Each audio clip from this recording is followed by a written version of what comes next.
waaw kumba waay waaw kumba nii laa ko bëggee de góor baax na jigéen baax na waar rek waaye looy jaay nii sax lan nga yenu nii looy jaay. man beñe laay jaay. ah beñe ah oui dëgg la kay waaw kañ dugg nii si kër gu yàqu gi nga jaay ma njëgu 1000 francs njëgu 1000 francs nga may jaay beñe bi ndoonoo beñe bu neex de dafa mel ni beñe bu bees la ah. yow xanaa jëndoo beñe rek yam si jënd beñe lu si indi dugg si kër yi yàqu. non soxna si bu ko gisee noonu c'est que man du ma tere lekk mbedd quoi loolu rek non bu am xalaat bu ñaaw quoi bu am xalaat bu ñaaw. man mën naa la jaay fii yow nga dugg si kër yi yàqu yi bu dee bëggoo nit ñi gis la. non demee fan noonu sax c'est fan yi dama feebaroon quoi léegi sëriñ bi ne ma booy jënd lekk wala ñu lay ngay lekk lépp mu nekk si mbedd quoi moytul bët quoi bët la ma wax naa ko moytu quoi.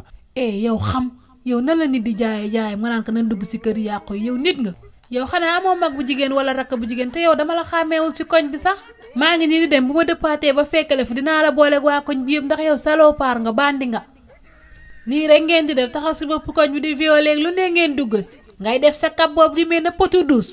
c'est te waaye tey daluma si de maa xam la damaa sob lu may jël ay maire yi man xale yu ndaw yi laa doon xool mais koñ bi fa amul xale yu ndaw taxaw naa si fii ba sonn amul benn xale bu ndaw bi fi traversé kii meer la mu ko tuuroon si biir it mooy loolu kii ëpp ma ko doole kii kàttanam gu bëre gi moos